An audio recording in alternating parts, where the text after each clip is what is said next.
Bien, retomamos esta jornada sobre el presente y el futuro del libro y la lectura que estamos organizando conjuntamente a la Biblioteca Nacional de España, la Dirección General de Industrias Culturales y del Libro y la Fundación Alternativas. Y nos toca a nosotros hacerlo respondiendo a la segunda pregunta de las tres en las que nos hemos planteado precisamente analizar este hecho del libro y la lectura. Esas tres preguntas casi que son obligadas cuando uno se enfrenta a analizar cualquier hecho. La primera pregunta obvia siempre es el qué, es a la que han respondido de manera brillante en la primera mesa que hemos tenido Marta, Silvia y Lola. A nosotros nos toca responder a la siguiente pregunta, que también parece inmediata, que es el cómo. Hemos hablado de qué se lee, qué estamos leyendo hoy en día, y hoy vamos a tratar de responder ahora a la pregunta de cómo se lee, cómo estamos leyendo hoy en día. La lectura es algo que lleva con nosotros desde los orígenes de la civilización, pero obviamente no siempre se ha leído igual. Más allá de la universalización de la lectura, de su extensión, aunque aún por los datos y por los informes aún queda mucho trabajo que hacer, cabe preguntarse el cómo leemos hoy en día. Y además yo creo que además hoy, más que nunca, esa pregunta no la podemos plantear desde dos puntos de vista diferentes. Uno, primero, desde cuál es el vehículo que hoy utilizamos en la lectura. Hasta ahora el libro ha tenido siempre, desde el siglo II o VI, que el libro acaba sustituyendo al rollo de pergamino y demás, ha tenido una hegemonía total y absoluta, no ha tenido rival, pero en los últimos tiempos todos los nuevos dispositivos electrónicos están presentando realmente una batalla al libro que mantiene vivo siempre el debate de desaparecerá o no desaparecerá el libro, y que yo entiendo que además eso de alguna manera influye al cómo estamos leyendo hoy en día, pero sobre todo cabe preguntarse hoy más que nunca el cómo leemos, debido al avance de las nuevas tecnologías, a Internet, no solo los dispositivos electrónicos unidos a Internet en el bolsillo, a las nuevas tecnologías, a las redes sociales, YouTube y demás, obviamente nos dan un panorama absolutamente distinto y completamente innovador de cómo hoy en día se lee. Cabe preguntarse si realmente, y esa es una pregunta que lanzamos y que tenemos que responder, cabe preguntarse si realmente el paradigma del lector solitario, de la lectura como un ejercicio íntimo, solitario, rara vez compartido a lo mejor en los clubs de lectura o en lecturas colectivas, si realmente hoy en día ese paradigma está cambiando y realmente nos estamos enfrentando hoy ya a una lectura mucho más abierta, mucho más participativa, mucho menos solitaria. Cabe preguntarse incluso si nos estamos enfrentando ahora a lo que podríamos llamar una hiperlectura como transposición de ese hipertexto, ¿no? Un poco lo que apuntaba Marta cuando decía que le asustaba esa cosa tan extraña del libro en la nube y de repente un enlace que me permite tocar, ir, venir. Entonces, yo creo que es precisamente esa pregunta de qué está pasando, de cómo estamos leyendo ahora, en la que nos toca responder en esta mesa, no a mí, sino concretamente a nuestros invitados hoy, que son Jesús Marchamalo, que es periodista, escritor, comisario de 1000 exposiciones, gran amigo de esta casa además. Gemma Lluch, que es profesora titular de la Universidad de Valencia, con más de 100 proyectos de investigación, siempre el foco centrado en el libro, en la lectura, y siempre con la sociedad digital como elemento que interviene en el libro y la lectura.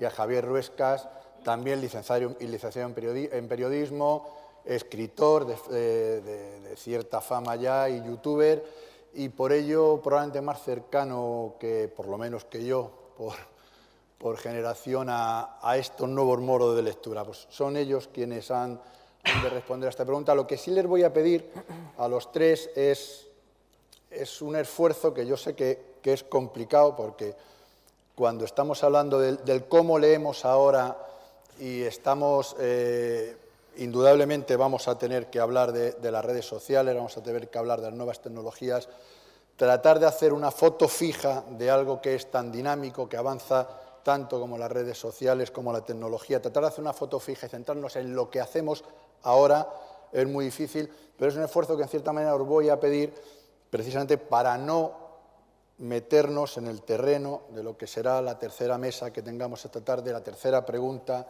que tenemos que responder, que es el cómo leeremos y qué leeremos. Entonces, sé que va a ser difícil, pero en la medida que podáis, tratemos de centrarnos en el hoy, aunque sé que es muy difícil cuando hablamos en el hoy, las nuevas tecnologías, no lanzarnos al mañana. Entonces, por mi parte nada más, damos la palabra a Jesús, por favor. Pues me quedo la palabra. Buenos días a todos. Tengo un problema con la edad y es que hay que decidir qué gafa te pones y es una complicación porque no sé por qué he elegido las de cerca, que está muy bien para lo que va a pasar, pero de repente sois como una especie de masa borrosa en la que en cuanto me cambie de gafas reconoceré rostros amigos y personas conocidas. Buenos días a todos, gracias por acompañarnos esta mañana. Acaban de contarme que fuera nieva y nosotros aquí. ¿Qué le vamos a hacer? Hablando de la lectura y hablando más de que cómo leer, yo me he centrado en por qué leemos, cuál es esa magia que muchas veces de niños, de adolescentes, nos hace caer fascinados, deslumbrados ante los libros, ante la literatura y que en muchos casos nos acompaña, en la mayoría nos acompaña para toda la vida. Es Sergio Pitol. Escritor mexicano, como sabéis, inseparable amigo de Vilamatas, autor del Mago de Viena, por ejemplo, El viaje o El arte de la fuga. Me encantó porque cuando le dieron el premio Cervantes en 2005, le hicieron esta foto que, ya digo que entonces me gustó mucho. Allí, en el Paraninfo de la universidad, acababa de hacer su discurso y Pitol, solitario, miraba con curiosidad infantil, traviesa, la medalla que acababan de darle. Y me encantó descubrir en este Pitol serio, premio Cervantes, descubrir en él aquel niño del que una vez me habló en una entrevista. Me contó Pitol que se había criado con su abuela y un tío suyo en una hacienda cerca de Veracruz. Sus padres habían muerto, su padre siendo él muy pequeño enfermo, su madre ahogada, y se fue, ya digo, a vivir con un tío suyo y con su abuela.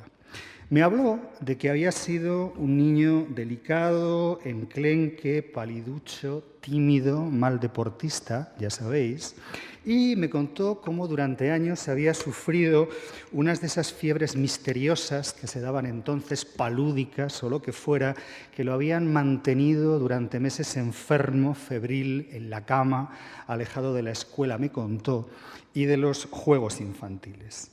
Pero recordaba perfectamente Pitol aquellas historias fabulosas que le contaba su abuela en aquella casa enorme y llena de rincones, historias de piratas, espadachines, islas lejanas, náufragos. Y recordaba, sobre todo, fascinado, cómo con 6 años recibió el regalo de la lectura. Un libro de Julio Verne, recordaba, tapas rojas, grabados, ese papel rugoso que todavía da gusto acariciar, y me contó cómo con Verne había viajado al Himalaya, como muchos de nosotros, al Amazonas, al centro mismo de la Tierra, sin moverse de aquella habitación en la casa de su abuela. Y me habló, y me llamó la atención, de la decepción infinita cuando salió a la calle tras meses de lecturas y vio el mundo real tan gris siempre, tan previsible, tan definitivamente aburrido si lo comparas con el mundo de los libros. Por eso, el resto de su vida lo dedicó a viajar, gran viajero Pitol, en busca de aquellos mundos, me contó, de infancia, los de la cama, en casa de su abuela, el jardín y los libros. Hay una frase que me gusta de Houellebecq, el raro, el excéntrico, el estridente Houellebecq, que decía, y dice: la maldición de aquellos que no leen es que tienen que conformarse con la vida. Y es verdad. Porque hay algo en la lectura de viaje siempre y de descubrimiento. ¿Cuántos mundos remotos no habremos visitado en los libros? ¿Cuántas aventuras inimaginables no habremos vivido en ellos? ¿Cuántas veces, recordad, no nos hemos enamorado secreta, perdida, fatalmente del protagonista de algún personaje de nuestras lecturas? Leer es describir de algún modo certero el mundo, porque el mundo que imaginamos no es ni mucho menos real que el mundo que vivimos. Alguna vez en estas entrevistas que te hacen me han preguntado por el recuerdo del primer libro que leí y la verdad que soy incapaz de recordarlo, pero sí recuerdo, muchos de los que aquí están probablemente también, aquellos libros de la colección Bruguera, Clásicos Selección, creo que se llamaban, donde leímos a Dumas, Salgari, Stevenson, unos libros que eran, recordaréis, mitad texto y mitad cómic, y había veces que con el nerviosismo de la historia nos saltábamos las páginas de texto y leíamos el cómic tan panchos. Las grandes lecturas de los clásicos de mi generación las hicimos, como recordaréis, en dibujos. Aquellos eran nuestros regalos habituales de reyes, cumpleaños y enfermedades infantiles. Cada vez que teníamos unas décimas, nos ponían una esquijama en casa, nos daban una aspirina con azúcar y nos traían un libro. Alguna vez el Ministerio debería reconocer la labor de promoción lectora que han hecho las anginas y los catarros infantiles, al menos, ya digo, en mi generación. No conservo apenas ninguno de aquellos libros porque, como tantas cosas, quedaron en casa de las madres o de las novias que nos abandonaron y las madres y las novias los fueron regalando a primos y vecinos según la edad nos alejaba definitivamente de la posibilidad de volver a leerlos. Pero alguno misteriosa, milagrosamente, hay todavía por casa. Y me encantó en su momento ver cómo mis hijos también los leían porque, de algún modo mágico, la lectura comunica unos lectores con otros y volverles a ellos, verlos leer mis libros, fue de alguna manera mágica verme a mí otra vez también niño leer. Decía Luis Landero, este señor posando delante de sus libros, que los libros tienen puertas, rendijas, túneles que comunican con otros lectores y con otras bibliotecas. E impresiona a veces ser consciente de que el mismo libro que estamos leyendo nosotros puede haberlo leído también ese mismo verano Paul Auster, por ejemplo, o lo leyó hace años Susan Sontag o Kafka. Compartir lecturas y autores nos hace tener esa impresión de pertenecer al mismo país. Y hay un momento, cuando uno ya tiene una edad mala, como la que decía Sergio, o incluso peor, que es la mía, hay un momento en que la memoria de las lecturas se convierte en una especie de biografía.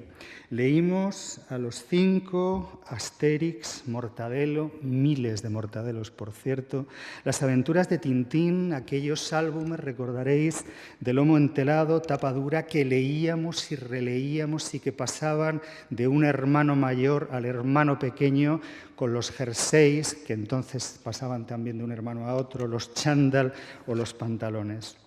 Recuerdo también, después, aquellos libros en los que muchos de vosotros os sentiréis reflejados, los libros de bolsillo de Alianza y aquellas lecturas caóticas y caprichosas en la biblioteca popular de mi barrio. Bian, Borges, Duras, Cortázar. Creo que fue el primer carné que tuve y que daba cierta autoridad de lector, con 15 años, de la biblioteca pública de mi barrio, donde, como veis, tengo un flequillo que no he vuelto a tener prácticamente desde entonces y que ha desaparecido inexorablemente como lo hacen tantas cosas. Y recuerdo, puestos a hablar de por qué, de cómo, de qué leemos, recuerdo con 17, 18 años tal vez, una excursión que hice a Cuenca con mochilas que llevábamos entonces y una excursión a la que me llevé este libro, 100 años de soledad, una vieja edición de Argos Vergara, letra minúscula, papel vasto, amarronado con los años, lo he visto esta mañana, tan feo que mi amigo Noriega, José Noriega, este editor del Gato Gris, ediciones de poesía, me hizo un forro, como veis, de madera y lienzo para que lo guardara dentro. No sé si es mi libro favorito, no sé siquiera si alguna vez fue mi libro favorito, pero por justicia, cada vez que me preguntan, cuento que probablemente, si soy escritor, tiene que ver con la lectura probablemente de este libro. No creo que mienta si digo que desde entonces he leído todos los días de mi vida. He leído en la cama antes de acostarme, pero también he leído en trenes, aeropuertos, aviones. He leído por la mañana y por la tarde. He traído un libro y venía leyéndolo en el autobús. He leído en el mar y he leído en los bancos de la calle. Recuerdo haber leído a Balzer en El Retiro, recuerdo haber leído en México a Jorge Ibargüengoitia y recuerdo haber leído a Paul Auster, la trilogía de Nueva York, durante un par de semanas en el metro, yendo y viniendo de clase. Nuestra vida, la mía desde luego, por supuesto, está llena de lecturas y de libros. Y los libros hablan de nosotros, hablan de nuestras pasiones e intereses, hablan no solo de los lectores que somos, sino de los lectores que fuimos e incluso hablan de aquellos lectores que en algún momento de nuestra vida quisimos ser y en los que finalmente no nos convertimos. Highsmith, Camus, Zúñiga, Longares, Carver forman parte de esa biografía lectora que es también nuestra biografía. Decía Marguerite Yourcenar que no hay mejor manera de conocer a alguien que ver sus libros, y creo que es verdad. Los libros de Luis Goytisolo en su biblioteca, en la casa de Vimbodí, los libros de Villena en la casa de su madre, que desapareció cuando ella murió, los libros de Ángel Escaso en su casa de León, los de Javier Marías, como sabéis, salpicados de soldaditos de plomo, postales, recuerdos, una carta manuscrita de Conrad, que siempre da mucha envidia, los libros de Marta Sanz, ocultos detrás de esas postales que le manda cada semana Óscar Esquivias. Me preguntan de vez en cuando que qué libro salvaría de casa. Siempre te plantean si hubiera una catástrofe, si se quemara la casa, si hubiera un terremoto, ¿qué libro sacaría? Ojalá nunca sea necesario decidirse, pero si eso ocurriera y tuviera que decidirme, salvaría de casa este libro que veis. Hace unos años di un pregón en el Salón del Libro de aquí de Madrid y los libreros tuvieron la amabilidad de regalarme nuevas canciones, esta edición de 1924 de Mundo Latino, de Antonio Machado, que está firmada por Antonio Machado. Está firmada, quiero decir que firmó la edición. Y debo confesar que de vez en cuando, en momentos de debilidad, en mañanas que nieva, me levanto, voy a la biblioteca, lo cojo, lo abro, lo hojeo y toco con cuidado esa firma de Antonio Machado, y debo reconocer que es una sensación electrizante poner la mano en el mismo libro que siquiera unos segundos, los que necesitó para firmarlo, tocó también en su momento Machado. La semana pasada se cumplieron 79 años de la muerte de Antonio Machado en Collur. Cuentan que cuando cruzó la frontera era tal el número de refugiados que se congregaban delante de los gendarmes, de las autoridades francesas, que debió Machado abandonar el coche y continuar los últimos metros, algo más de medio kilómetro andando.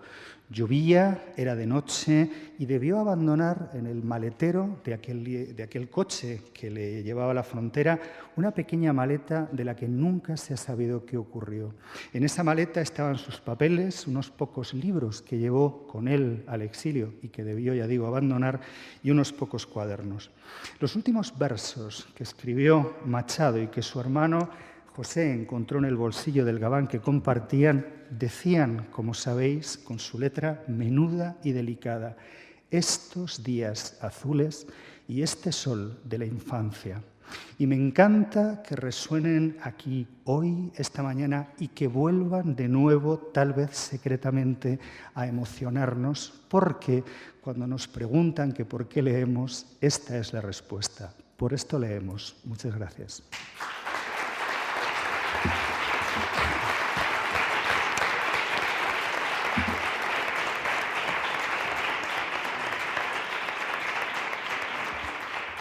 Gracias por invitarme a un acto como este y gracias por organizarlo, porque creo que es muy, muy necesario hacernos estas preguntas y sobre todo hacernos la pregunta que nos convoca, ¿cómo leemos? A mí me resulta difícil contestar a la pregunta ¿cómo leemos? sin plantear una subpregunta, ¿cómo leemos en cada tipo de formato? Porque cuando hablamos de cómo leemos, hablamos de formatos, habitualmente hacemos la separación entre impreso y electrónico, pero cuando empezamos a analizar los tipos de textos, lo que vemos es que nos encontramos con textos continuos. Los textos continuos son los textos de los que hoy hemos estado hablando durante toda la mañana, esos textos formados por oraciones que se incluyen en párrafos. Y estos tipos de textos pueden estar en impreso, en papel o en PDFs, en electrónico. Los discontinuos son las tablas, son las infografías, son los mapas, es decir, todos esos tipos de textos que leemos en nuestro día a día. Cada vez que vamos al baño y aparece una normativa sobre cómo utilizar el baño, cada vez que vamos a la tienda y aparecen los ingredientes en una lista, etc. Es nuestra lectura diaria. O los textos mixtos. Curiosamente, los textos mixtos son aquellos textos que más leen nuestros alumnos, porque los libros de texto son textos mixtos. Son textos formados por palabras, gráficos, tablas, etc. Y esos tipos de textos también pueden estar en impreso o electrónico. Posiblemente el único tipo de texto que habitualmente siempre está en electrónico es aquel en el que contribuye el lector, en aquel en el cual el lector, cuando lee y a la vez produce, se transforma en prosumidor. Por lo tanto, si nos centramos exclusivamente, he puesto esta captura de pantalla de el papel no va a morir, van a morir las personas que prefieren el papel, porque desde el 2015 que se publicó es un tuit que me encanta tener ahí y tenerlo un poco presente. Decía que si nos planteamos cómo leemos en papel y cómo leemos en lectura digital, que, como decía, es habitualmente la diferencia que nos planteamos, las diferencias son las que tienen en este gráfico. Yo, básicamente, creo que la diferencia principal es la tercera. El lector ha de representar mentalmente la estructura superior del hipertexto. Cuando hicimos esta gráfica, Zayas y yo, que estuvimos trabajando sobre la lectura en el aula, en el 2015 hasta ahora, la remodelaría. Y en este caso sería lectura en papel y lectura digital en PDF.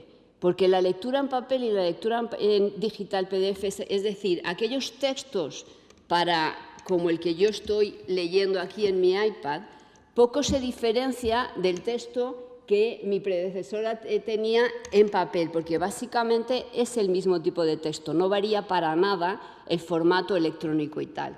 Pero sí que varía, por ejemplo, cuando nos tenemos que enfrentar a leer una web, por ejemplo, una página web, en la cual tenemos que visualizar la estructura del texto, tenemos que saber dónde están los límites, tenemos que decidir qué tipo de hipertexto pinchamos y saber cuándo parar para no perdernos. En definitiva, ¿cómo leemos en este tipo de texto? Leemos con un esfuerzo extra, con el esfuerzo extra de representar mentalmente el texto y no en el papel, como ocurre cuando hemos leído. Además, con un hándicap extra, y es que llevamos años, siglos para determinadas clases sociales, aprendiendo a leer en papel con una serie de marcas que nos ayudan a leer. Y llevamos muy poco enseñando y aprendiendo a leer sitios virtuales. Y por lo tanto, incluso cuando hacemos una página web o un sitio web, nos perdemos porque el diseño no es el adecuado, no nos guía. No sabemos todavía hacer buenos diseños para guiar al lector. No he contestado básicamente cómo leemos, que es lo que nos ha pedido, cómo leemos en la actualidad. Voy a contestar a través de las dos últimas investigaciones que hemos realizado. La primera, que es la que más me interesa, es de cómo leen en muchos centros escolares.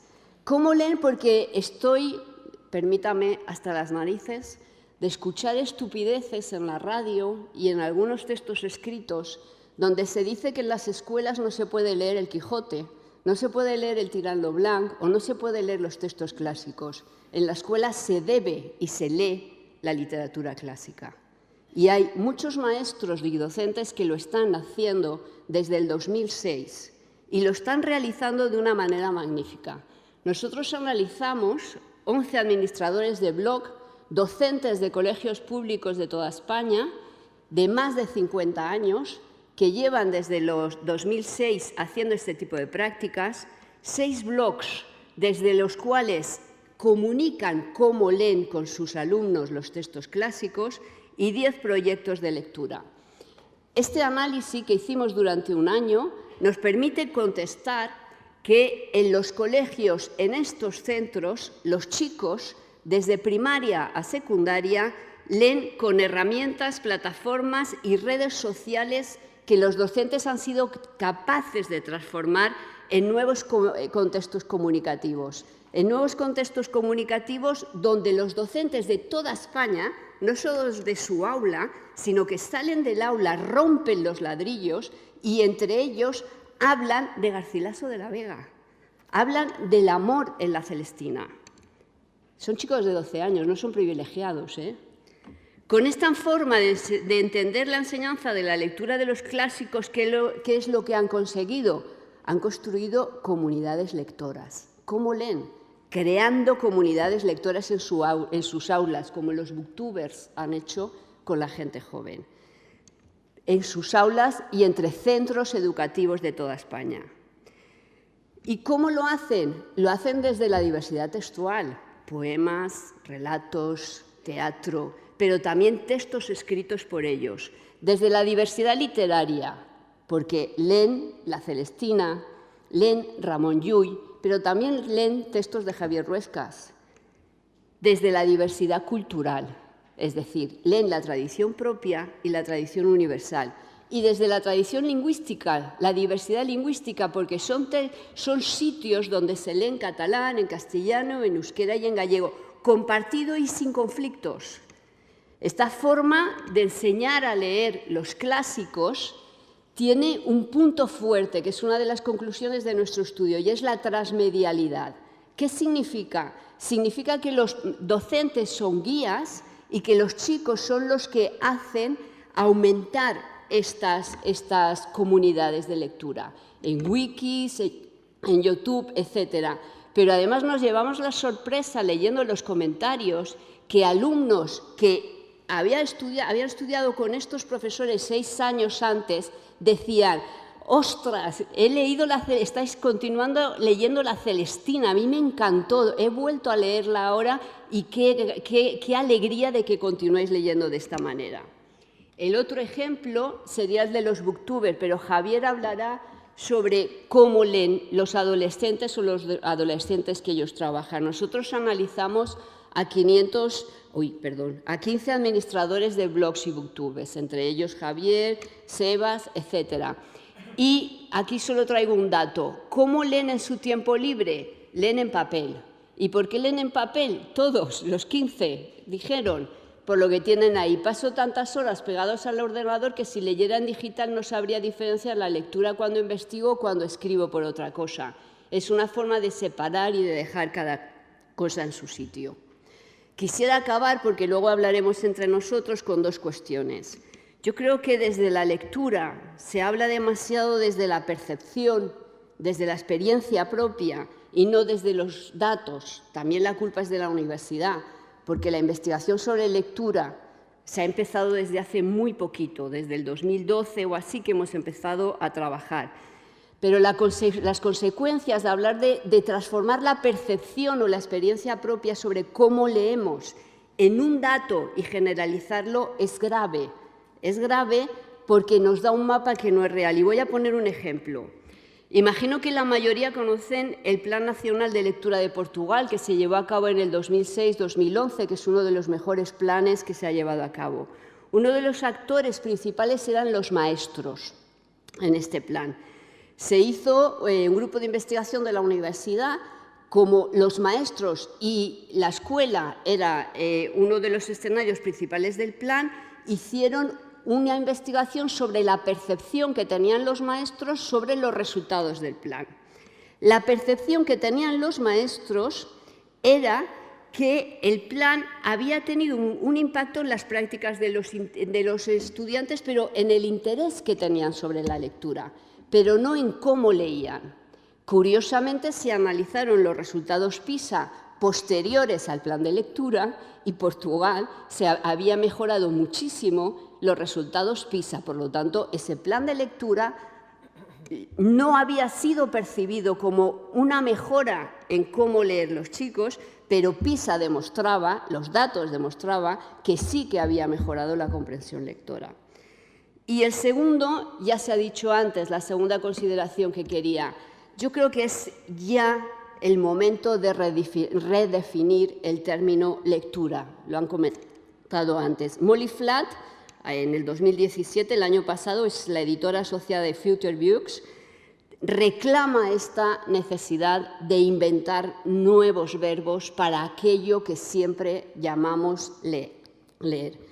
Ella dice, es evidente que estamos todo el día leyendo WhatsApps, correos electrónicos, relatos transmedia, contextos mixtos, pero a la pregunta cómo leemos en cada uno de estos contextos es absolutamente diferente. No podemos utilizar la palabra lectura en todos estos contextos, porque si no nos confundimos. Gracias.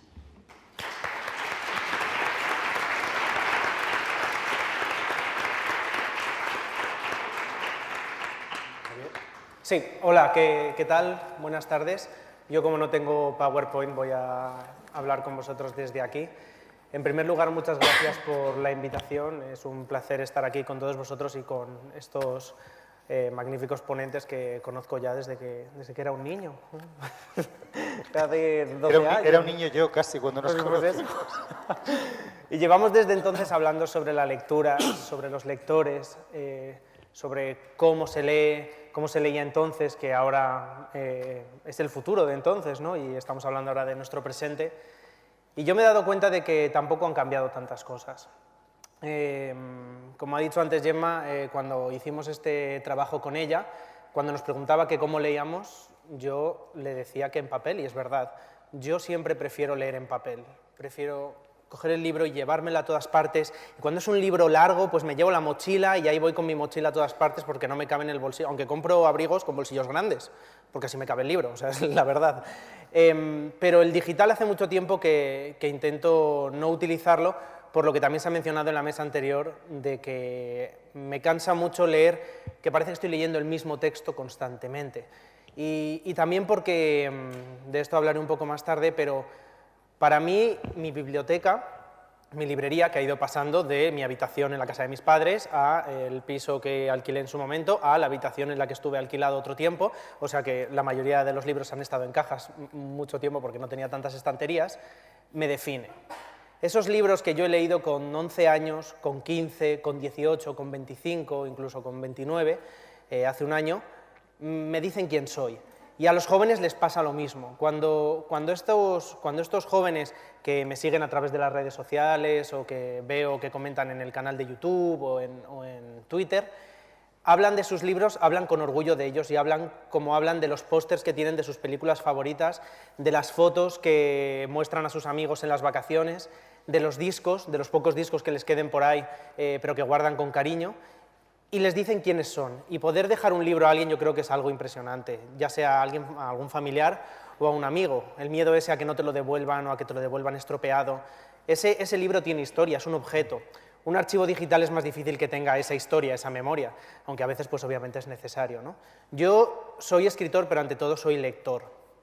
Cuando me invitaron a hablar en esta mesa, planteé evidentemente hacerlo a través de mi visión como booktuber. Para quienes no sepáis lo que es, somos gente, no digo ni siquiera jóvenes porque tenemos mucha variedad de edad, hay chavales que desde los 11 años ya están haciendo vídeos, hay personas de 45, de 50 que recomiendan también libros a través de sus canales, que hablamos de literatura en YouTube. Hablamos a través de reseñas, de recomendaciones, se hacen juegos, se hacen colaboraciones, entrevistas, hay de todo. Y es muy variado. Si hubiésemos tenido esta charla hace 6 años, mi discurso hubiera sido muy diferente, porque en estos últimos 5 años, 6 años, la comunidad booktuber ha cambiado una barbaridad. Los que empezamos entonces, hay algunos que seguimos, pero no todos, y los que se han incorporado nuevos le dan un aire fresco y nosotros mismos hemos evolucionado porque como lectores cambiamos.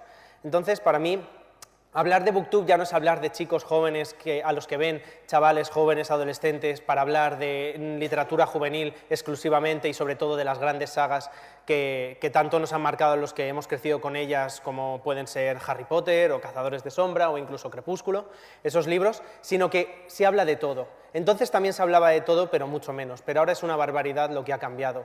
Hablamos de clásicos un montonazo, hablamos de literatura actual, tanto la que se considera para adultos como para jóvenes, álbumes ilustrados, cómics, novelas gráficas, hay de todo, adaptaciones literarias, hay muchísimas formas de hablar de libros y yo creo que eso es lo que hace especial a BookTube, ¿no? Es una comunidad inmensa que en España comenzó, pero que luego se desarrolló mucho más fuerte en habla hispana en México. Creo que porque en México a los jóvenes les metieron mucho en la cabeza que los jóvenes no leían. Y los jóvenes decidieron tomarse la justicia por su mano y decidieron abrir todos esos canales. La comunidad en México es impresionante. Hay cientos y cientos de canales de BookTube que hablan sobre libros. Yo cuando voy a la Feria del Libro de Guadalajara o de Monterrey, se reúnen ahí cientos de chicos y de chicas, también personas que son más mayores, para hablar de libros, para comentarte cómo empezaron su canal de YouTube. Pueden tener 15 suscriptores, pueden tener 200.000 suscriptores, pero ahí están, hablando de libros. Luego en España tomamos el relevo, y es que, claro, hablar de libros, hablar sobre lo que leemos, es algo que ha pasado siempre, igual que antes cuando se contaban las historias se hacían alrededor de una hoguera y luego se comentaba lo que cada uno había interpretado de esas historias, con la lectura ha pasado lo mismo, ¿no? Aunque tú lo estás escuchando y tú lo estás analizando a través de lo que tú has vivido, cuando tú estás leyendo también estás analizándolo a través de tu espejo, ¿no? Nosotros nos reflejamos en ese libro y sacamos cosas que muchos otros no han visto. Luego es bonito poder hablarlo con los demás, poder comparar lo que hemos sacado cada uno de ellos, porque la lectura se enriquece, se multiplica, ¿no? Y eso, nosotros antes, cuando yo tenía 14, 15, 17 años, lo hacíamos a través de foros y de blogs principalmente. ¿Qué pasa? Que al final los foros y los blogs dieron un poco el paso, aunque por supuesto siguen y son magníficos, muchos de ellos en la literatura juvenil sobre todo, los que yo conozco, dieron el paso al canal de YouTube. Y con el canal de YouTube nosotros llevábamos un poco la tara de la escritura, de los blogs. Entonces tardamos mucho en adaptarnos a esta comunicación audiovisual que los mexicanos directamente, o muchos, sobre todo los mexicanos, sí, adoptaron directamente. Cuando ellos empezaron a crear sus vídeos en BookTube, de repente ya lo hacían con una soltura, con unos materiales, con una forma de comunicarse que nosotros tuvimos que aprender después. Y es muy interesante cómo la comunidad internacional nos hemos ido apoyando, nos hemos ido conociendo y hemos descubierto que no tenemos tanto en común. Yo empecé el canal de YouTube, igual que empecé mi blog en su momento, porque cuando yo tenía 12 años leí La historia interminable y dije que quería ser escritor. Y yo no tenía ni idea de cómo ser escritor. O sea, yo sí sabía que tenía que escribir y estupendo. Yo me puse a escribir y cuando terminé mi primera novela no sabía lo que hacer con ella. Mi madre no es escritora, mi padre tampoco. No venimos de ningún legado literario y yo no tenía ni idea de qué es lo que se tenía que hacer. Así que lo que hice fue ponerme a buscar en las páginas web las editoriales, miré en mi estantería, apunté los nombres de todas las editoriales Y fui a todas las páginas web, cuando todavía no tenían ni la opción de mandar manuscritos por email, y copié cada una de las direcciones postales y mandé mi manuscrito a todas esas editoriales. Ninguna me contestó prácticamente. Bueno, tengo una carta de rechazo de una editorial con la que ahora publico, de hecho, y de broma un día con mi editor le decía, un día voy a publicar esta carta de rechazo que me mandaste, y dije, ah, genial, yo publicaré la novela que nos mandaste tú. Y dije, mejor no. Pero es eso, la curiosidad, la necesidad es lo que a mí me ha llevado a hacer esto. Como decía, cuando yo estaba queriendo ser escritor, me hubiera gustado tener a alguien que me indicase un poco los pasos, ¿no? Y entonces por eso me metí en el foro de Laura Gallego.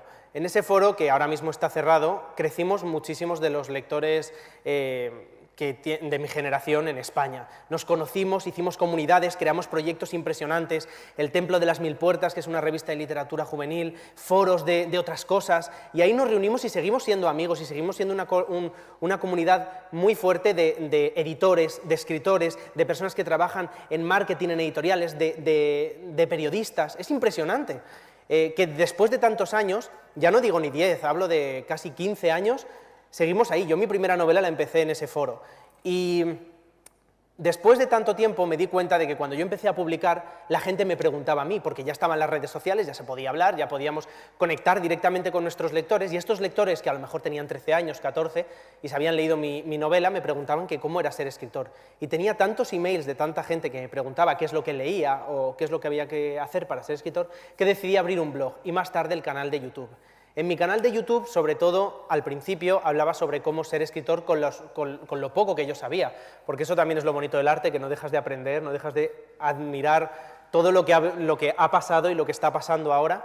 Y también el canal, como he dicho, ha evolucionado.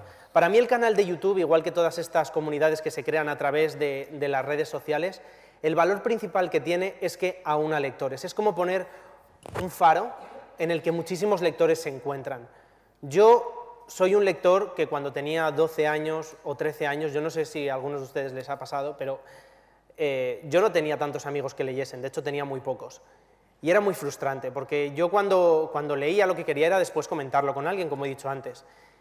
Y me he dado cuenta de que a través de estas comunidades, de Booktube, de Twitter, de los foros, de las webs, de repente, estos chavales que a lo mejor viven en un barrio pequeñito de Madrid, o en México, o en Colombia, o en Argentina, o en Chile, de pronto conocen a alguien que lo mismo está en ese barrio, o lo mismo está en ese mismo instituto, o a lo mejor está a un océano de distancia, pero con el que conectan, y de repente ya no están solos. Y qué necesario es sentirte parte de una comunidad para empoderarte, para decir, yo soy lector y no me avergüenzo. Y cuando alguien te tira una piedra diciéndote es que eres absurdo, no sé por qué lees, qué tontería, si además está la película, si es que pasas el tiempo aburriéndote ahí entre páginas, tú cada vez tienes más posibilidades de no sentirte solo, tienes más herramientas con las que defenderte, te haces una coraza. Y luego esas personas se encuentran con que también quieren hablar de esos libros, y crean esos canales de YouTube, y crean esos blogs, y de repente ya están hablando de esa literatura y tienen una voz, un pequeño granito. Nosotros cuando definimos Booktube siempre hablamos de un viaje, y es la verdad. Para nosotros Booktube no es una zona donde encontrar críticas y reseñas, que también hay canales que lo hacen, sino sobre todo un lugar para hablar del viaje de la lectura de ese libro, de ese conjunto de libros, de ese género que te ha marcado, porque hablas de cómo encontraste ese libro, de quién te lo regaló, de dónde lo compraste, por qué te llamó la atención, qué tiene ese objeto que le hace especial para que tú lo quieras mostrar al mundo. Y antes he hablado de cómo los jóvenes también apreciamos pues eso, el tipo de papel, cómo está la caja de texto, por supuesto. Y poder hablar de ello es algo maravilloso, ¿no? Poder enseñar el libro, explicar por qué mejor que no leáis la contra, o sí, leed la contra porque os sorprenderá. Esta portada define perfectamente el libro sin hacer ningún spoiler. No os voy a contar nada del resumen porque al final os voy a estropear el libro, pero os diré que cuando yo lo leí me sentí de esta manera. Y entonces ahí se genera la pregunta en el otro lector, que a lo mejor nunca ha leído, pero dice, oye, ¿me provocará a mí lo mismo? Cuando antes, también en la charla anterior, se hablaba de cómo los lectores leen porque se lo recomienda a otra persona. Al final los mejores prescriptores son los propios lectores, ¿no? Lo decíamos antes de una editorial o de una librería, y es así. Y nosotros en BookTube tratamos de hacer eso. ¿Por qué un libro me ha gustado? Yo en mi canal, por ejemplo, muy rara vez hablo de un libro que no me ha gustado. Porque hay tantos libros que me gustan, hay tantos libros de los que quiero hablar porque quiero enganchar a alguien a la lectura que no tengo tiempo. Pero hay otros canales que sí que lo hacen. Somos tan variados en BookTube como lectores hay en el mundo. Entonces, por eso es muy difícil definir qué es para nosotros esto. Pero respecto a la pregunta de cómo leemos, yo creo que los jóvenes, cuando se enganchan a la lectura, y los que no somos tan jóvenes, nos enganchamos con la misma pasión que lo hacíamos hace cientos de años. Lo que pasa es que ahora también tenemos la oportunidad de comunicarnos de esta manera. Yo como escritor también aprovecho las nuevas tecnologías para intentar que los lectores descubran otras formas de engancharse a la lectura. Yo tengo dos novelas coescritas con Francesc Miralles, que están escritas todas en mensaje de texto, entero. El libro es como si a alguien le robases el móvil y te pusieses a leer todos los mensajes. Y es una historia con su introducción, su nudo, su desenlace, y parece la historia más simple y la novela más fácil que he escrito, y es la más difícil, porque para crear yo esta historia con Francesc tuvimos que tener en cuenta dónde estaba cada personaje, por qué se estaban mandando esos mensajes de texto, por qué no lo estaban hablando en persona, cómo describimos a estos personajes o a estos lugares sin que parezca extraño porque al final son mensajes de móvil. Todo eso nos ha llevado a que muchos de nuestros libros estén en colegios para demostrar de alguna manera que la literatura epistolar, este formato de mensajes que antes se hacía en carta, por email también, con Glatower, o nosotros ahora con mensajes de móvil, sigue siendo una manera de leer y sigue siendo una manera de enganchar a los lectores, porque nosotros dentro de esta historia también conectamos con otros libros, conectamos con otros compositores de música, con otras películas, para que los lectores también se queden con más información que la propia historia. Todo esto, al final, nos lleva a preguntarnos que por qué siguen preguntándonos tanto si los jóvenes leemos. Cuando yo voy a una feria del libro y veo tantísimos jóvenes ahí, cuando voy no solo en España, sino también en México o en otros países, voy a dar una charla y hay más de 1000 personas y muchos de ellos son jóvenes, y los padres que acompañan a esos jóvenes, la pregunta que me hago es, o sea, los jóvenes leen, eso es evidente, lo que me pregunto es, ¿y los adultos? Porque me sorprende que siempre se pregunte sobre los jóvenes cuando son los adultos los que más problemas tienen para leer, los que menos tiempo tienen. Después de todos los informes que se han visto, es evidente que después de los 25 años baja enormemente, ¿no?, el índice de lectura, excepto para las mujeres, que todavía se mantienen, que son las grandes lectoras. De hecho, deberíamos hablar en plural de lectoras y no de lectores, porque son muchas más. Y me quedo tranquilo al ver que es verdad que hay mucho que conseguir. Y por supuesto que hay que redefinir la palabra lectura, porque quién nos iba a decir que el móvil iba a servir mucho más para leer y escribir que para llamar, ¿no?, cuando se inventó. Ahora estamos todo el día leyendo y escribiendo, nunca se ha leído y escrito tanto como ahora. Pero me quedo tranquilo al ver que hay tantos jóvenes que están haciendo tanto por fomentar la lectura, a veces sin darse cuenta. Y eso es todo lo que tengo que decir al respecto. Muchas gracias.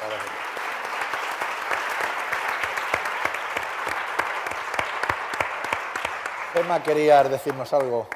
Sí, es que cuando ha comentado lo de los adultos, habitualmente pensamos que son la gente joven la que lee en digital y los adultos no.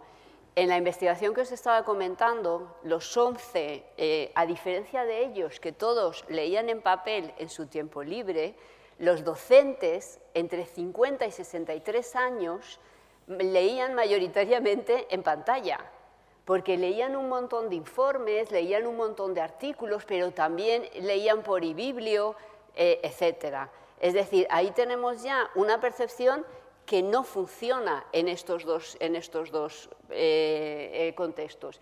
Y luego he recordado otra investigación, bueno, colgaré esto en el blog y os pondré todos los enlaces a las investigaciones, que no sea una investigación, sino os pondré la investigación, donde hablaba de las mujeres que leen lectura, esta que llaman erótica, pero así muy suave, y de Softcore. Exacto, y de amor.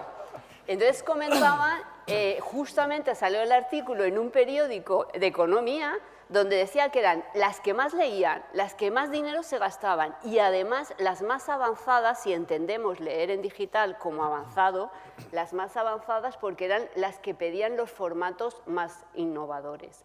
Otra percepción que tira por tierra otro dato que tira por tierra las percepciones que tenemos sobre cómo leemos. Claro, también es verdad que hay que analizar la realidad de cada uno. Quiero decir, al final todos vivimos en burbujas en las que al final nos movemos, ya sea por redes, ya sea por la gente que conocemos, de gente que conocemos, que actúan de una manera muy similar. Yo sé que en Latinoamérica la descarga ilegal de PDFs de mis novelas y de muchísimas otras está a la orden del día, también por el salario, también por los precios de los libros, también por lo que cuesta un libro allí porque lo distribuyen desde España a lo mejor y llega a esos países. Pero a mí me sorprende muchísimo y sigo admirando una barbaridad la cantidad de jóvenes que nos escriben a muchos escritores para decirnos que libros que ellos han leído ilegales, en descargas ilegales de PDF o lo que sea, luego lo compran en papel cuando la encuentran en librerías. O sea, me sorprende porque hay muchos. Porque una vez más demuestra que lo que quieren es tener el libro físico, el libro en papel, releerlo, marcar las hojas, compartirlo. Es algo sorprendente. Jesús, no me ha dicho que Yo quería he hablar, pero apuntado, estaba apuntando como he apuntado loco. muchísimas cosas, ¿no? Porque me parece sumamente interesante lo que contáis y he apuntado varias. Redefinir el término lectura me parece esencial en 2018. ¿Qué es leer? ¿De cuántas maneras se puede leer? Y yo creo que debemos hacer una especie de, mira que odio la palabra, cambio de paradigma generoso, porque leer es una infinita cantidad de cosas.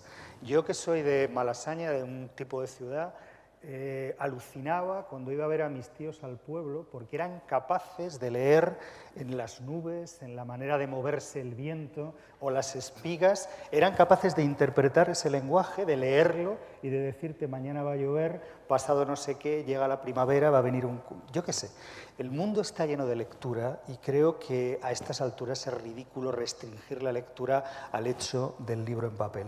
Voy a hacer un poquito de proselitismo, me vais a permitir, de la exposición que tenemos abajo, pasapágina, una exposición de acción cultural, donde hay un módulo que se titula Todo es literatura y donde lo que se ven son distintas maneras de acceder a esa literatura. Hay un ebook, hay un libro que está escrito en braille, hay un audiolibro. ¿Cómo no va a ser leer, escuchar un audiolibro? Toda la gente mayor impedida visualmente que dice, oye, he vuelto a leer alguna de mis novelas favoritas escuchándola. Si oír no es leer, el teatro, quiero decir, hay muchas maneras de acercarse a la literatura y creo que deberíamos redefinir el paradigma, la definición de lectura. De hecho, gente mayor, me encanta porque abajo hay un cartel donde dice que los jóvenes entre 15 y 19 años son los más lectores con una enorme diferencia.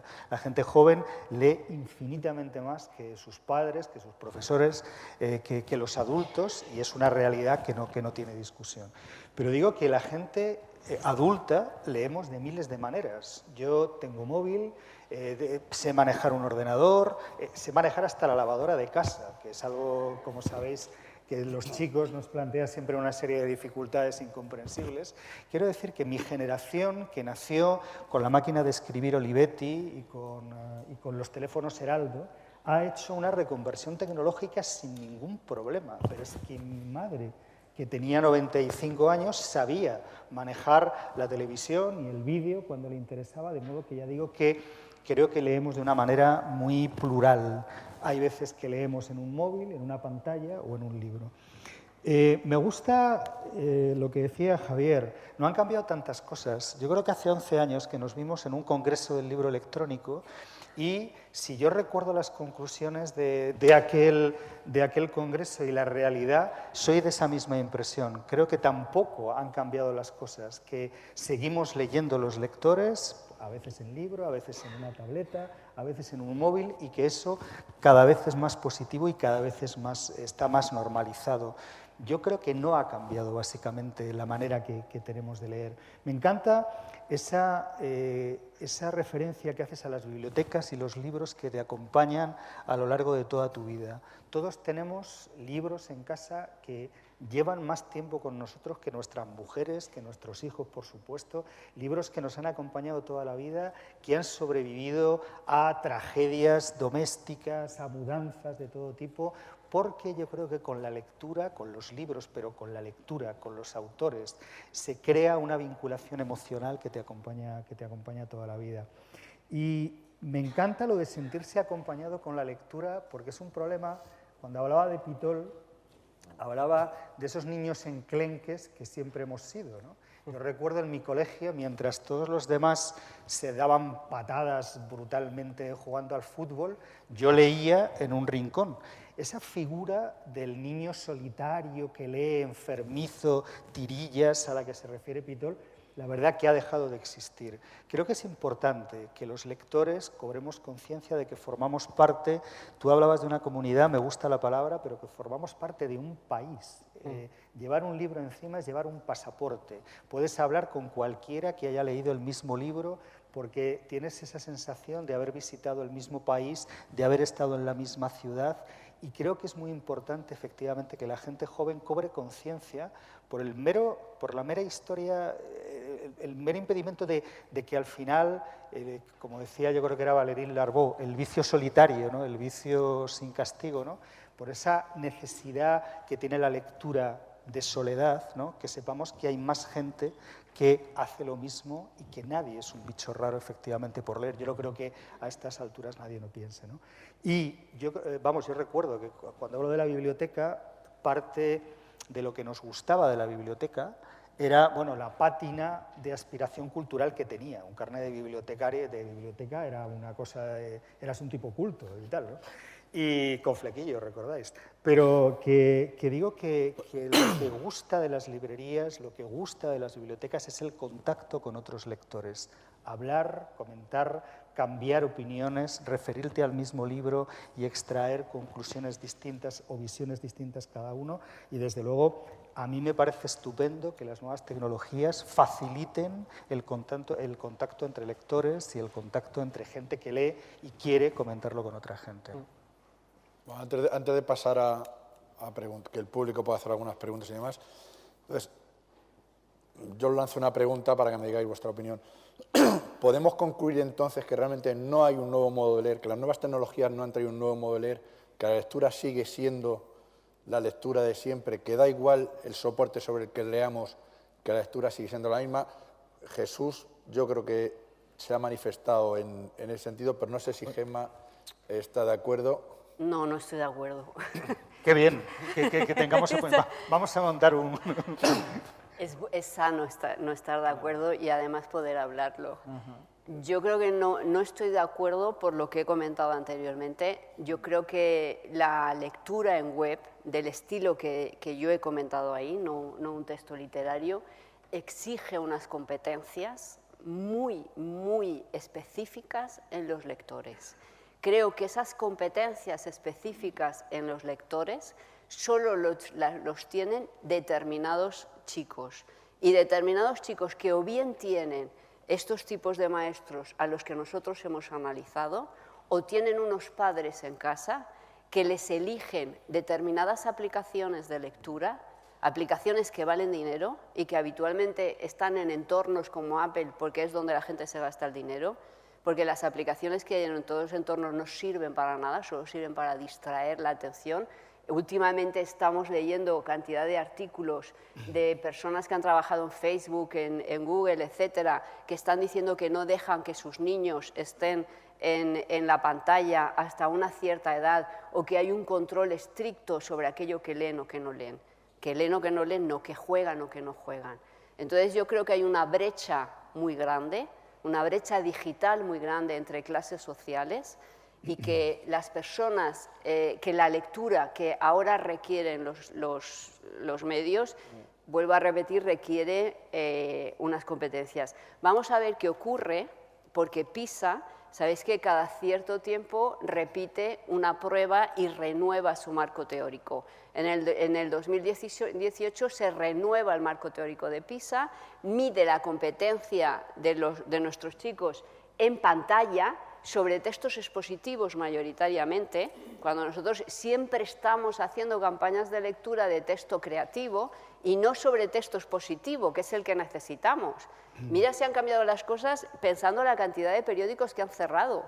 Eso es lectura también y eso es cómo leemos. Entonces, yo creo que las cosas han cambiado mucho, para mal, para la mayoría.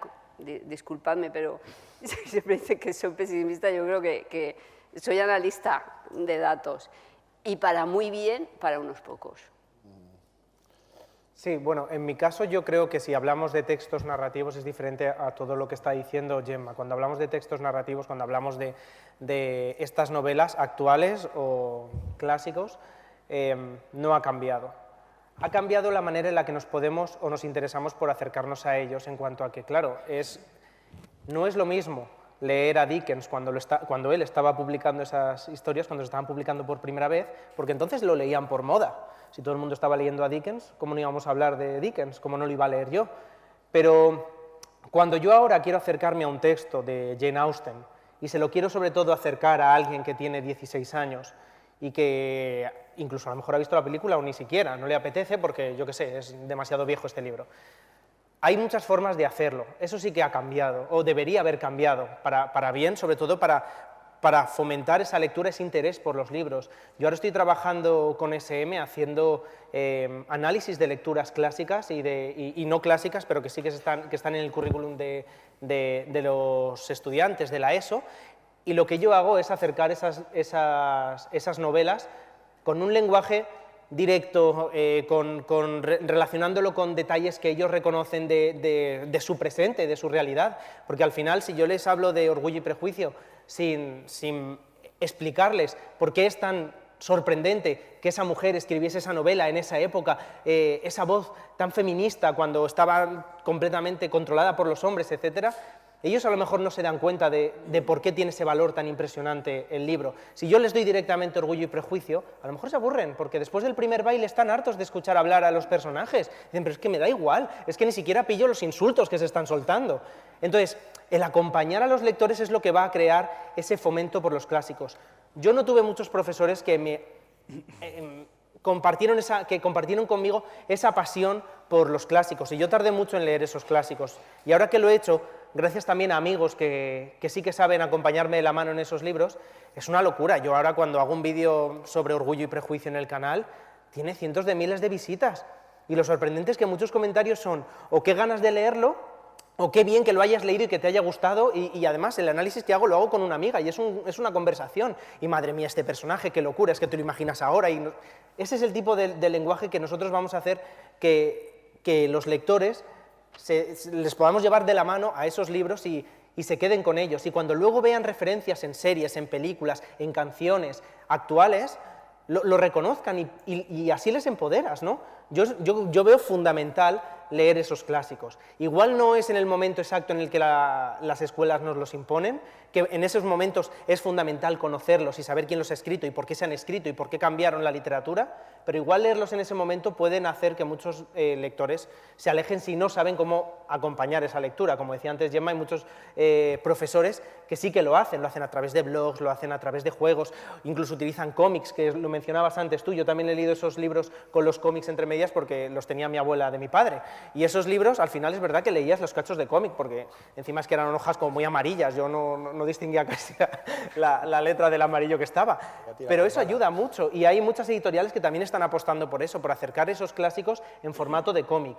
Hay incluso en Estados Unidos John Green y su hermano, que es el escritor de Bajo la misma estrella y un youtuber que habla sobre política, literatura, matemáticas, que hizo una webserie entera sobre Orgullo y Prejuicio, y todo es a través de una webcam.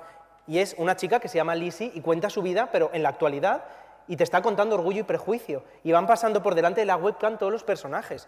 Claro, tú ves eso y luego te lees el libro y te explota la cabeza, porque es que dices, es que claro, es que yo entiendo las relaciones, entiendo que ese orgullo y esos prejuicios siguen presentes en nuestra vida. Y eso es lo que hay que hacer. Jesús, ¿te has quedado solo? Yo no, creo que estamos todos de acuerdo. Sí es verdad que hablas de una brecha tecnológica y me parece además extremadamente positivo y serio y sincero, porque es verdad, la democratización de la información no existe universalmente, sino que depende de una serie de accesos que tienen que ver con un determinado poder adquisitivo. No hablamos si te cruzas una frontera y te vas a Marruecos, o bajas al sur de África, o cruzas el Atlántico y te vas a Colombia. No es un problema geográfico, es de clases sociales. Pero, porque investigaciones sin duda, en África claro, que hemos revisado, tú tienes en Ghana y en Kenia chicos que leen exactamente igual que Javier. y que los españoles y que lo que sea, porque es un problema de clase social. No, claro, pero no te es un digo, problema te de hablo país. de una realidad, por supuesto que no es una cuestión de países, ¿no? Pero digo que es una realidad, o sea, no es la misma realidad que vivimos en Europa, lamentablemente no se vive en otros muchísimos, infinitos lugares, y es verdad que hay una falsa idea de democratización, incluso en un país como el nuestro.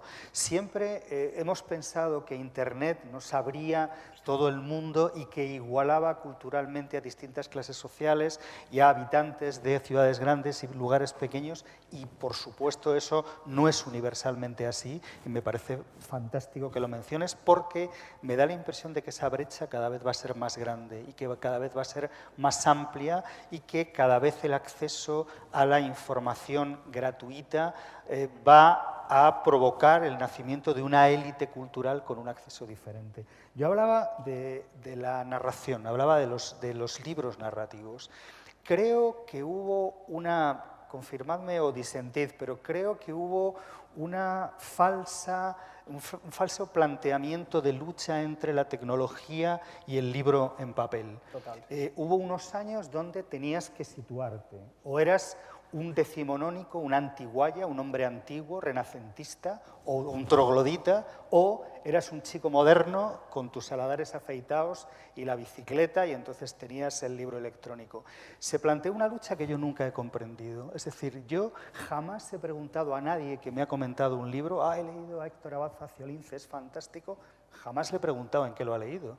Oye, ¿pero lo has leído a Héctor en papel? ¿Lo has leído en el móvil? Es decir, creo que ha habido demasiada obsesión por hablar de la botella y no del contenido, ¿no?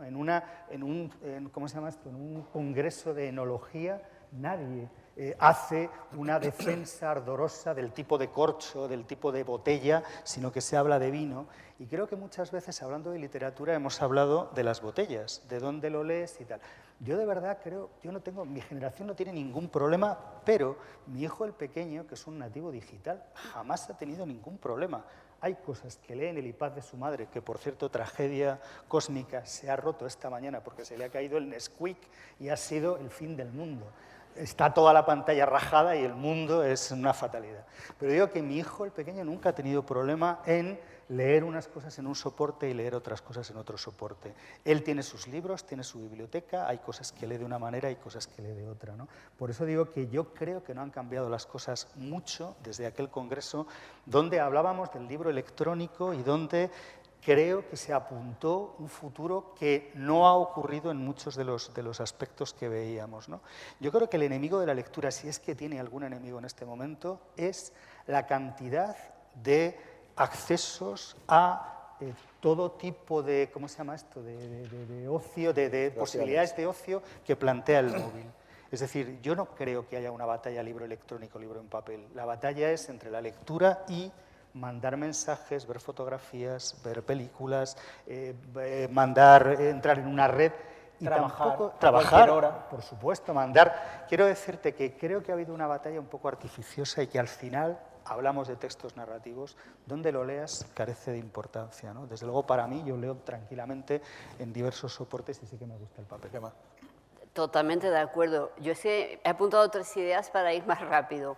Yo creo que hay que trabajar mucho con las familias, lo estamos viendo en todos los estudios, hay que trabajar mucho con las familias, porque un padre ve que su hijo está todo el día enganchado al teléfono y se cree que es el Steve Jobs del futuro, cuando lo único que está es respondiendo a un tipo de diseño que ha hecho una empresa para engancharlo, para que compre más, etc. Es decir, es un enganche como a la heroína, pero se enganchan a determinadas aplicaciones. Y no va a ser un Steve Jobs, va a ser una persona que ha perdido el tiempo.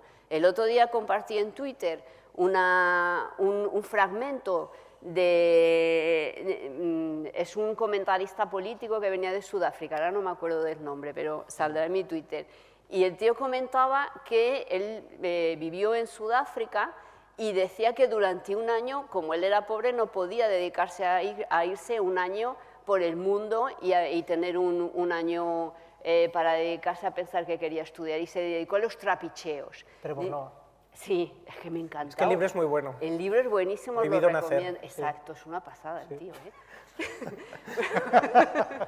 Bueno, él comentaba, me hizo mucha gracia, porque él relacionaba lo que son los trapicheos en relación con el estudio, con la lectura de WhatsApp, con la lectura de un libro. Y decía, si yo todo ese año que me dediqué a los trapicheos hubiera hecho un máster, ahora sería millonario. Lo mismo, si todo el año que dedican a leer WhatsApps o Twitter para enterarse qué come quién, cómo viste quién, etcétera, los dedicaran no a libros, a leer textos informativos o lo que sea, tendríamos una sociedad mucho más sabia de la que tenemos. Sobre el tema digital, formato, yo creo que no ha sido una guerra digital, no ha sido una guerra inocente. Yo creo que todos nacen de algún debate. Creo que ha habido una incapacidad de muchos editores de dar el salto al digital. Creo que ha habido mucho miedo por parte de las personas responsables de tener una serie de libros, de trabajar más con eBiblio, etcétera, y de entender cómo funciona este negocio digital. Y yo eso no lo he visto, por ejemplo, y lo estábamos comentando antes, no lo hemos visto cuando has ido a México, cuando has ido a Colombia, estás en los congresos y tal sobre libro electrónico, no ha habido estos problemas, no aparecen estos problemas. Por ejemplo, aquí la mayoría sois bibliotecarios. Yo creo que los bibliotecarios han hecho habéis hecho y hacéis un trabajo magnífico sobre lo que es los diferentes tipos de lectura y la promoción de la lectura virtual. Pero magnífico, excelente. Y los bibliotecarios universitarios, para mí, están analizando todos los cambios de cómo leemos de una manera excepcional. Y luego sobre los nativos digitales no nos engañemos, ellos saben leer, pero cuando van a los experimentos que está realizando mi grupo de investigación y otros grupos de investigación europeos y mundiales, y PISA lo dice, y PISA lo ha demostrado hace unos años y vamos a ver qué sorpresas nos dan el próximo año, por muy nativos digitales que sean, por muy nativos digitales, tienen dificultades para hacer una lectura especializada como la que pide una lectura, un texto digital. Por lo tanto, necesitan una formación específica. Es decir, ellos pueden tener habilidades tecnológicas, pero no tienen habilidades, no tienen competencias para entender aquello. Necesitan un aprendizaje, porque a veces hablamos de nativos digitales y el término ya hace tiempo que está muy discutido, muy discutido, a través de los experimentos que se están realizando de lectura en pantalla, no narrativa, yo estoy hablando de expositiva, de texto expositivo. Jesús, Javier, una última palabra antes de darle la palabra al público. Yo creo que damos la palabra al público. Pues si alguien quiere preguntar algo, mira, aquí tenemos una pregunta.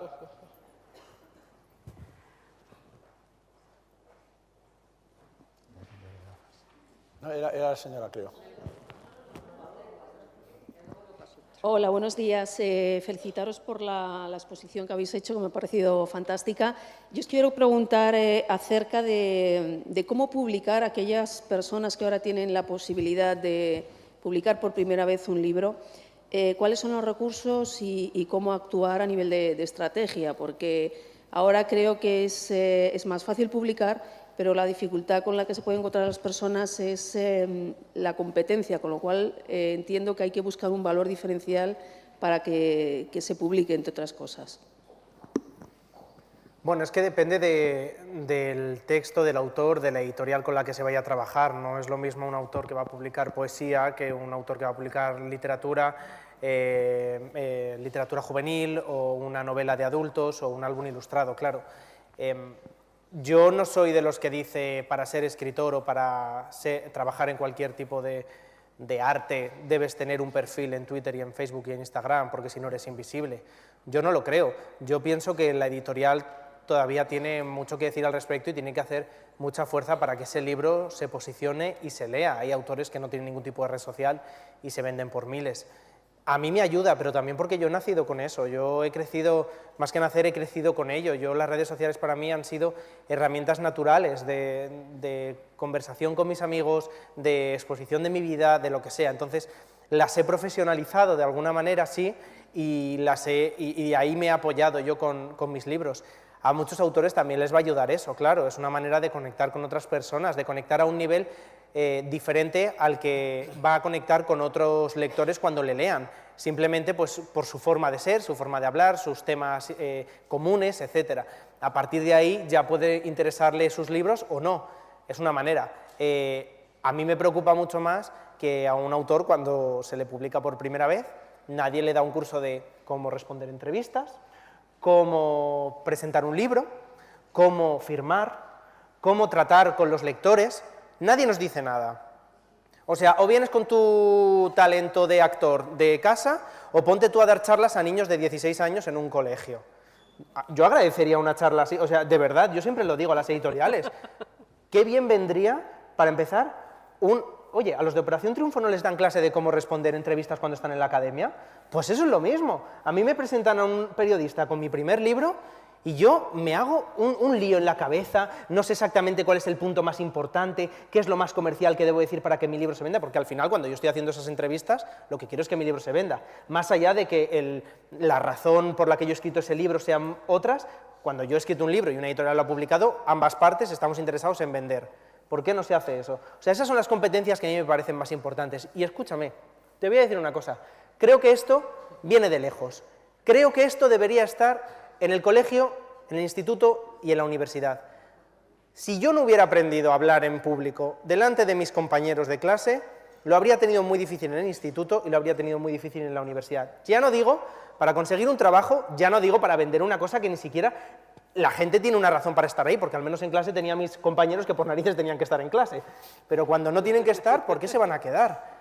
Yo eso lo he aprendido por mi cuenta, lo he aprendido haciendo teatro, yendo a monólogos, escuchando, viendo películas, o sea, aprendiendo de otros y luego también cometiendo fallo tras fallo. Eso yo creo que es una competencia que un escritor primerizo debería tener y que creo, una vez más, que la editorial debería ofrecerle. Más, incluso antes que lo de las redes sociales, que también ayuda, claro. Tendríais que hacer una operación autor. En la tele. En la tele. Total. Oye, de todas maneras, bueno, estoy totalmente de acuerdo, pero con un matiz. Mira, el otro día estuve hablando de esto mismo en un encuentro con escritores de una asociación que me preguntaron lo mismo, ¿no? Ha cambiado el mundo de la edición porque ahora editar es infinitamente más fácil de lo que era hace unos años. De hecho, cuando yo, con 18 años, secretamente quería ser escritor, me matriculé en Ciencias de la Información como el 90% de los tipos que queríamos ser escritores hace 30 años o más, ya no me acuerdo, seguramente haga más, 40. Porque no había ningún canal para llegar, no había escuelas de escritura creativa, no había ningún sitio donde te pudieras matricular, etc. Con lo cual el mundo ha cambiado completamente. Pero este cambio de mundo lo que lleva es a una obsesión por la publicación que nosotros no teníamos. Es decir, ser escritor no necesariamente es tener un libro publicado. Ser escritor, como dice mi amigo Longares, es que te levantas todos los días de tu vida durante 4 o 5 años y te sientas tú solo a escribir, en una máquina, en un ordenador, en un cuaderno que tienes por la mañana, ¿no?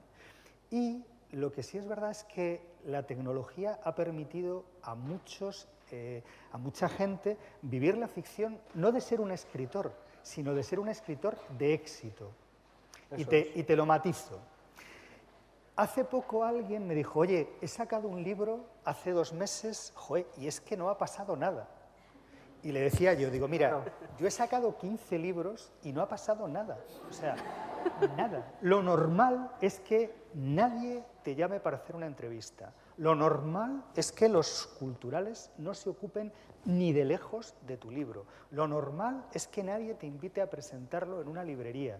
Lo normal es que no pase absolutamente nada. Sacas un libro, en el mejor de los casos lo ves en 2 librerías, durante cada vez un periodo de tiempo más pequeño y desaparece sin pena ni gloria. Y te lo digo con toda la tranquilidad del mundo, yo que trabajo en Radio Nacional, que trabajo en suplementos culturales y que, te digo, yo he sacado un libro ahora mismo, hace 3 meses, y no ha pasado nada.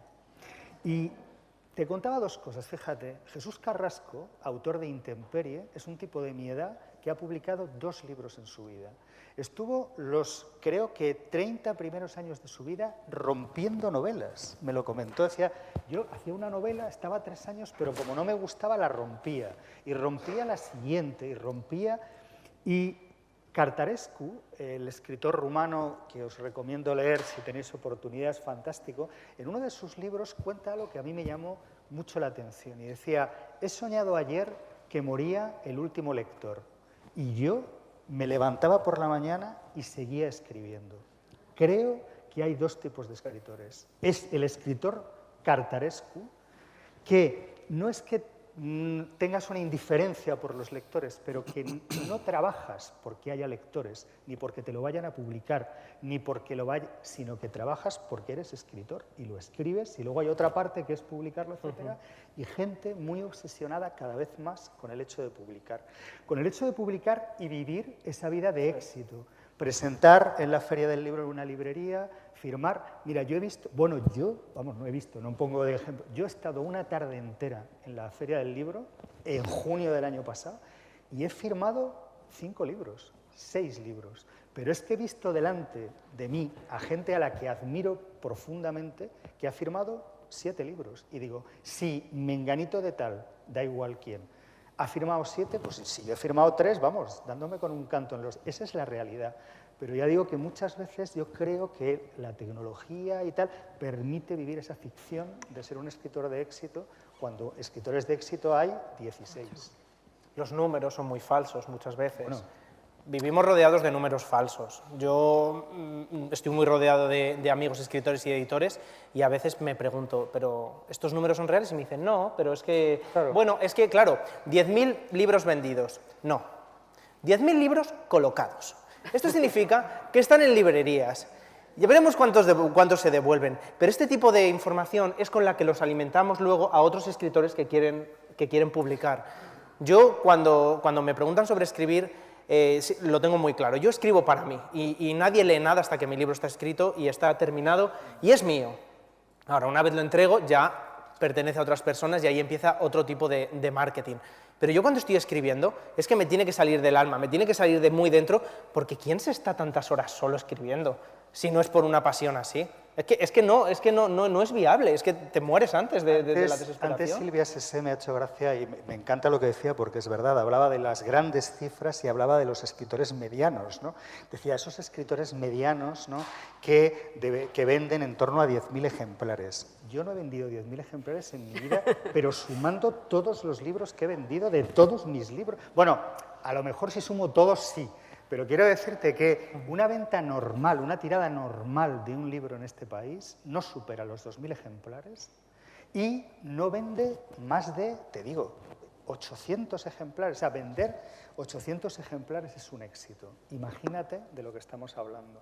O sea, que, vamos, esa segunda fila de 12.000 es como subir el Everest, vamos. Estoy todavía en la pedriza, 10.000 ejemplares, qué barbaridad. Pero ya digo que yo creo que no hay que obsesionarse para nada con publicar, creo que es un error. Antes me encantaba también escuchar a Marta Sanz, yo no sé si nos estamos yendo de hora y me da mucho gusto. Sí, pero bueno, última... Una matiz nada más, porque es otro tema, ¿no? Pero yo no sé hasta qué punto es saludable que los escritores debamos tener esa vida pública que cada vez más nos exigen las editoriales. Es decir, el trabajo de escritor consiste en que escribes y hay una parte donde pactas con la editorial un trabajo de promoción para ayudar al libro a arrancar y para ayudar al libro a venderse, esa parte comercial. Pero hay un momento, yo tengo amigos escritores, Julio Llamazares, por ejemplo, que se pone un plazo. Dice, mira, yo a partir del día 1 de abril o el 23 no voy a ir a más sitios porque no vuelvo a escribir. O sea, escribir necesitas tener tiempo, levantarte, sentarte solo un día detrás de otro, a veces durante 4 o 5 años para hacer una novela, y esta vida de oropel que se nos exige a muchos escritores, te digo, estar, ir, presentar, ir a una biblioteca, a un colegio, a una librería en Canadá, te lleva a que no puedes escribir. ¿Cómo se llama? Fernando Aramburu ha dicho, voy a ver si ya se acaba esto para ver si consigo volver a meterme en casa y a escribir, porque muchas veces el éxito impide que vuelvas a tener una vida de escritor. Y yo creo que es algo que deberíamos pensar también, ¿no? De repente hay que elegir entre ser un escritor de éxito o escribir. Bueno, pues muchas gracias. Yo creo que ha estado muy interesante, que hemos sacado muchas cosas en claro. Volvemos esta tarde a las 4 con la tercera mesa. Muchas gracias.